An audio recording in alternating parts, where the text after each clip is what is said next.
Estamos de volta com o programa Ultrapassando Fronteiras. Você conhece hoje o projeto Gestão da Pecuária do Leite nos assentamentos Estrela e Guanabara, que ficam na região central do Paraná.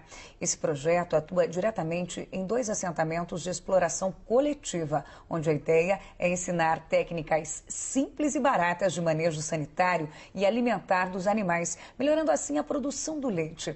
Mas será que houve alguma dificuldade para a realização dos trabalhos nos 2 assentamentos? É o que a gente vai saber agora. Então, quero saber dos nossos convidados aqui, o Valdecir e o Sidney. Vocês tinham uma produção de 2,5 litros por animal e passaram a 10 litros.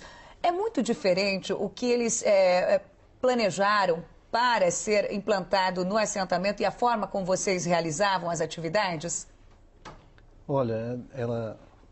Mudou muito? Mudou, trouxe uma outra realidade para o assentamento, né?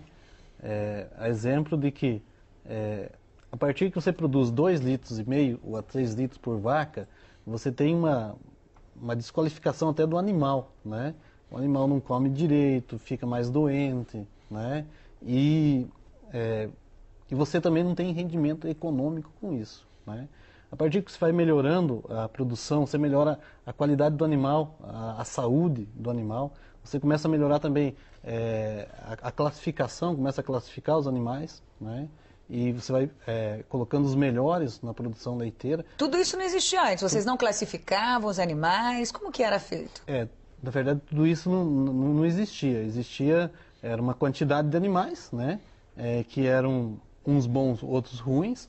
Que isso fazia aquela mistura e também na recriação depois sairia, a gente não saberia quem era quem, né? Quais animais que a gente poderia ir classificando para melhorar a produção, né? Então, diz assim, isso trouxe para nós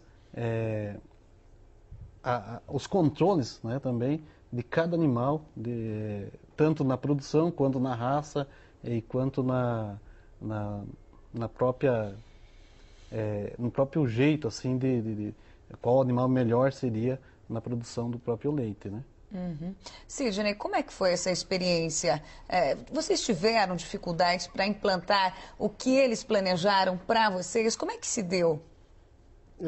No princípio, você sempre tem aquela dificuldade por ser uma coisa nova, né? De você chegar, porque na verdade é um conhecimento que nós não tínhamos lá, né? Que veio a partir que a Wizard trouxe. Então, a partir dali vem a dificuldade de você pegar, você montar, você fazer a ração, que é o que nós fazíamos antigamente, né? Pegava, fazia a ração. Tudo isso tem dificuldade de você pegar o próprio manejo, né? O pessoal tem lá, não é assim, vamos fazer assim, porque a questão de você ser um agricultor também é a questão de você mostrar na prática como funciona, porque o agricultor sabe que ele de certa forma, ele é meio bolado com essas coisas, né? Então, ele fala assim, não, acontece, eu quero ver, então. Então, de você ensinar o agricultor, essa é a paciência, que até você teve de ir lá, falar, é assim, vamos fazer assim, pessoal. É assim, devagar, construindo, sabe?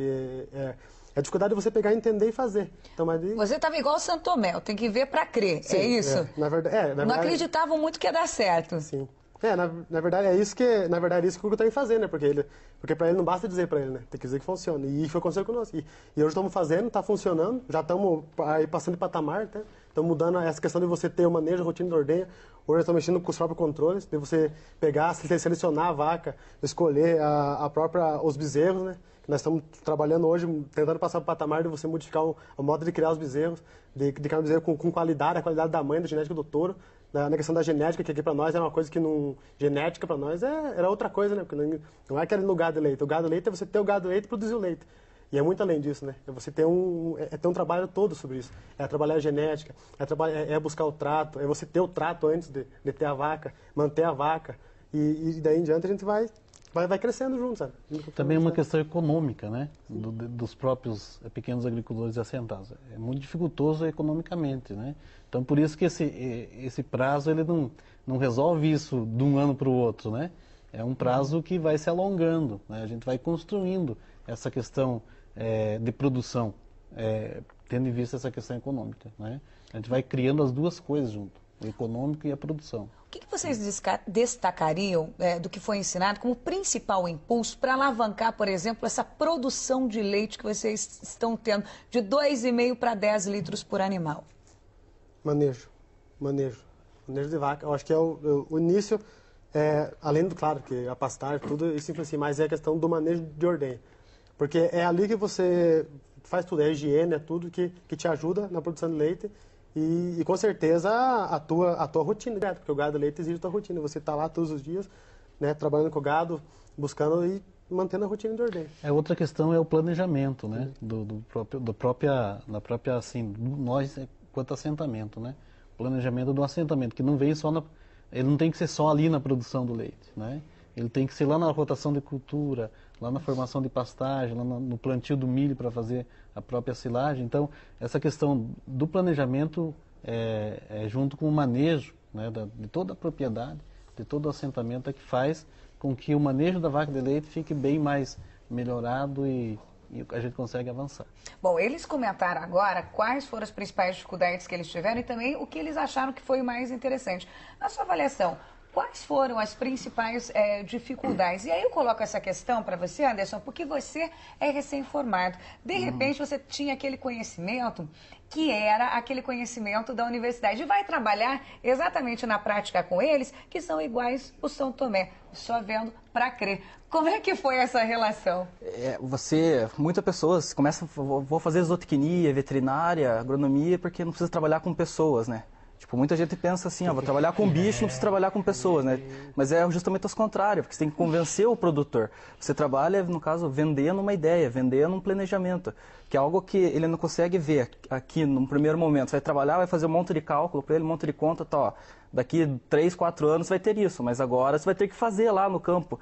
Mas para ele, por que eu vou fazer no campo, o que é mais difícil para mim fazer, talvez?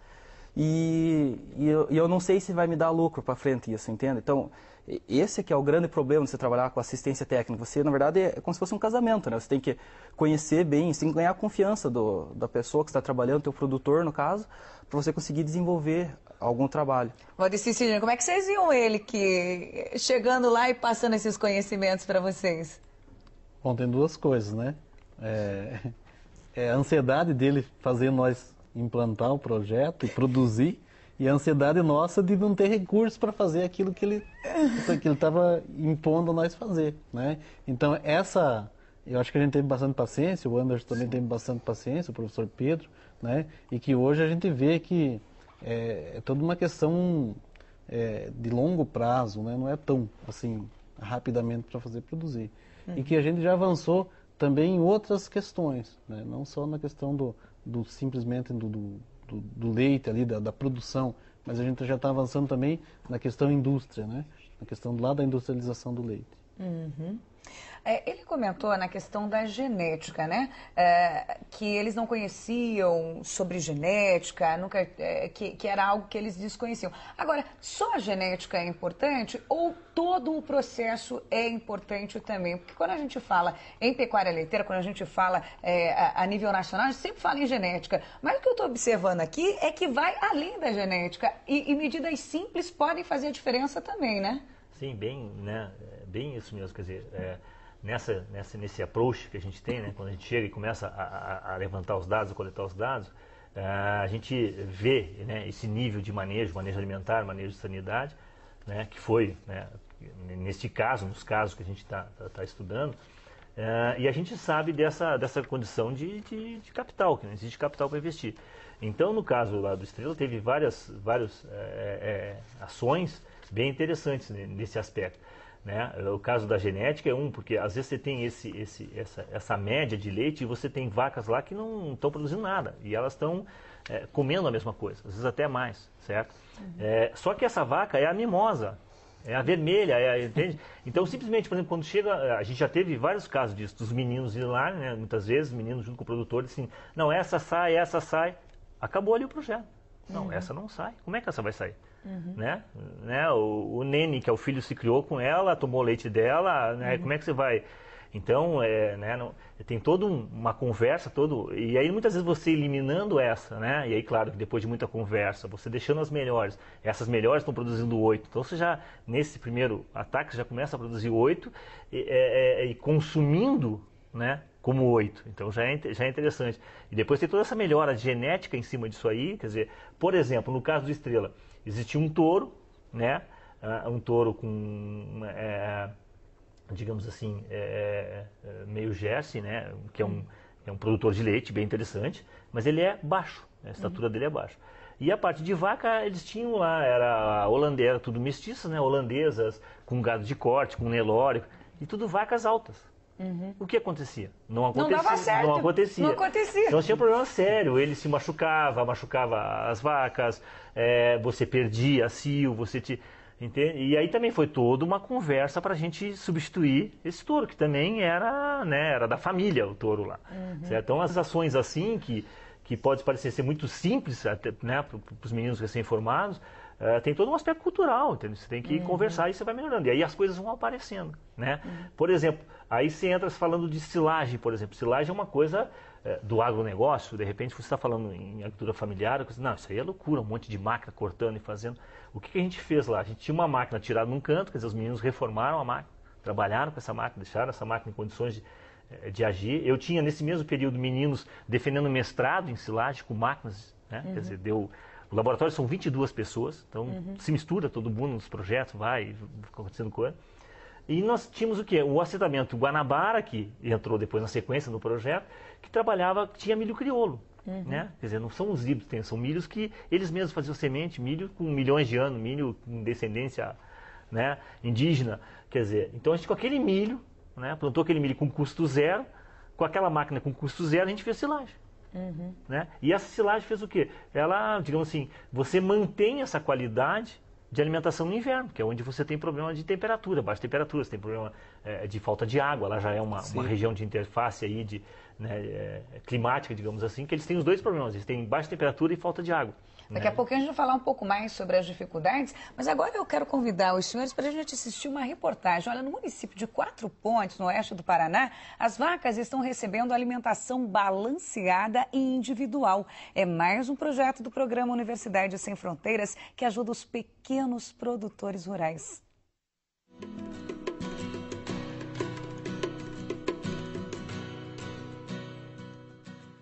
A dona Rita e o seu Nelson Ozzy, de Quatro Pontes, produzem leite há 14 anos.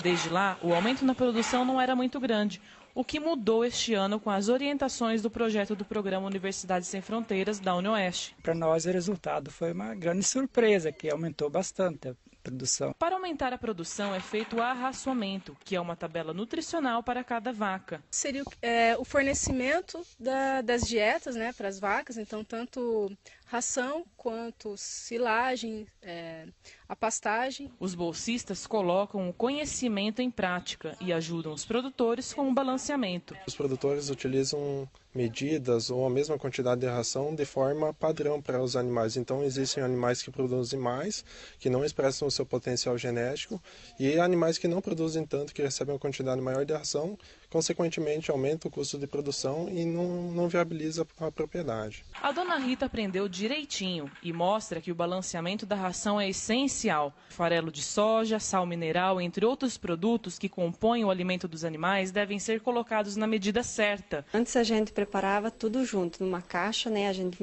misturava todos os ingredientes junto e não usava o farelo de soja. A gente usava a ração de vaca, né? E daí a gente deixou da ração de vaca para produzir para ração de soja, né? E deu uma bela diferença. Com uma dieta específica para cada vaca, a família teve um aumento de 80 litros por dia com os 3 animais. Antes estava em 160 litros, agora nós estamos com 240 litros. O projeto orienta 13 produtores de 11 municípios do oeste do Paraná. Mesmo com o aumento na produção, os bolsistas ainda continuam orientando os produtores. Eles coletam amostras do líquido para analisar a qualidade do leite. São realizadas visitas mensais, são feitos os controles e esses dados são passados mensalmente.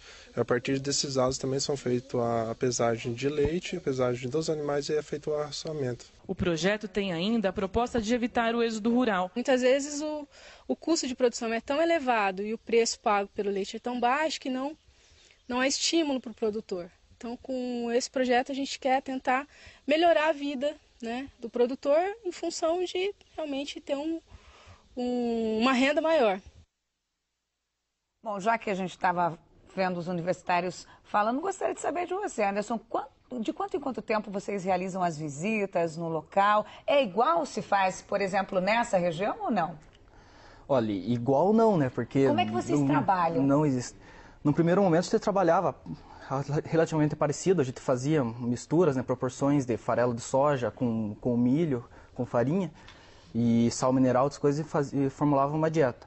A nossa dificuldade de trabalhar individual por animal é porque a gente não tinha maneira, a gente não tinha coxa individual, como eram muitas cabeças, então a gente era mais complicado trabalhar individualmente, então a gente acabou trabalhando com lotes no primeiro momento.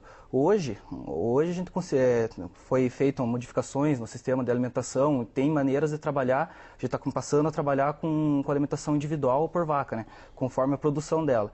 E também hoje está usando rações granuladas, compradas, né, comercial, por questão de custo, por causa do preço de farelo de soja, do milho ter ficado caro, acabou compensando comprar a ração pronta hoje do que produzir ela dentro da propriedade, né? Então, é isso que nós estamos tentando fazer. E de quanto em quanto tempo vocês prestam essa assistência? Vocês estão lá diariamente, semanalmente? Como é que é o trabalho? Olha, é semanal, né? Direto, porque se você não acompanhar diretamente a produção dia a dia, você não consegue ter resultados. Você acaba deixando alguma coisinha passar, né? Depois você não sabe por que deu errado, mas por que deu errado aquilo? Ah, mas foi um dia que a vaca lá não comeu porque não conseguiu chegar no coxo, porque algum problema deu. Então, quanto mais vezes conseguir ir, era melhor. Por ser distante, a gente não consegue acompanhar diariamente, mas semanalmente a gente faz acompanhamento. Nessa questão da alimentação das vacas, como era que vocês faziam? Como é que vocês fazem hoje? Nós, justamente que nem o Anderson colocou, a gente misturava a ração, nós mesmos fazíamos a ração, comprava farelo de soja. Antes deles, da Universidade Sem Fronteiras chegar até vocês, como que era? Era só pasto ou não? Na verdade era. Só pasto? Na verdade, vocês não imaginavam que poderiam haver... A gente fazia alguma coisa para o inverno, porque o inverno é seco, fazia uma silagem de má qualidade, né? Que na verdade, quando a universidade veio com as técnicas de fazer silagem, né? Mudou bastante a qualidade da silagem. Então fazia uma silagem de má qualidade, fazia uma aveia, fazia alguma coisa, mas a gente perdia animais nessa época do inverno. O inverno na região ali é um inverno seco, se a gente não se prevenir, a gente perde animais. Professor Pedro, só para a gente finalizar esse bloco, então como é que vocês trabalham esses projetos de extensão? Vocês vão verificando qual é a realidade, qual é a dificuldade, o projeto vai se montando durante a realização, vocês têm um objetivo, como é que funciona, né? Porque vocês chegavam, eles tinham uma forma, aí vocês, de tratamento, de alimentação das vacas, como é que foi se criando toda essa alimentação que vocês têm hoje? Então, é bem isso, é bem dinâmico. Né? Vão acontecendo coisas, ações que a gente às vezes planeja não dão certo, a gente, né, tenta fazer de outros meios, quer dizer, eles vêm com mudanças, né, também vão acontecendo coisas regionais, então a coisa é bem dinâmica, certo? Como eu já falei, né, a gente tem um laboratório que são 22 meninos hoje de graduação, de mestrado, de doutorado. E isso meio que, né, são pessoas de outros projetos que estão ajudando. Então, o pessoal foi levantar solo. Já temos um mapa de levantamento de solo, já temos um mapa de uso e manejo dos assentamentos. Quer dizer, nós já vamos estar escolhendo locais, né, para fazer determinadas coisas. Então, tem um monte de coisa acontecendo que, num primeiro momento, você não chega e diz só isso. E soja, né? Na alimentação, como é que foi? Por exemplo, a soja é importantíssima como proteína, que a gente tinha silagem, né? A gente, em um belo momento, um caminhão tombou perto do assentamento, né? E ficou um monte de soja, né? O pessoal recolheu, o dono da carga recolheu, mas ficou. A gente pegou aquela soja, né? Adaptamos um sistema de torrar essa soja para fazer isso, foi moído também, foi adaptado lá, tudo com máquinas que tinha, e aí a gente começou a fazer essa mistura, né? Ter essa proteína, quer dizer, aí se conseguiu provar, porque também não se tinha dinheiro. E conforme essa oscilação de custos de mercado, que nem o Anderson falou, quer dizer, tem época que a gente entra até com rações compradas, quer dizer, vale a pena, a gente tem esse custo, a gente sabe o que está acontecendo, a gente pode entrar, 1 mês ou 2 entra com ração, entra com coisa aí digamos assim, de alta tecnologia, pode parecer um momento, mas não, mas naquele momento nos interessou isso economicamente, então a gente pode fazer. Quer dizer, não é um projeto pronto, é um projeto que vai acontecendo... O que já aconteceu de coisa, a gente poderia, né, dentro disso aí, que foi, né, de outros órgãos financiadores, quer dizer, mais gente ficou sabendo, o Ministério do Desenvolvimento Agrário ficou sabendo, que a gente já tem outras coisas acontecendo, tudo né, em cima dessa realidade, desse começo aí da pecuária de leite. Ok, olha, nós vamos a mais um intervalo. Você está assistindo o programa Ultrapassando Fronteiras. No próximo bloco, a gente vai saber quais os resultados já alcançados e as próximas ações do projeto. Voltamos já.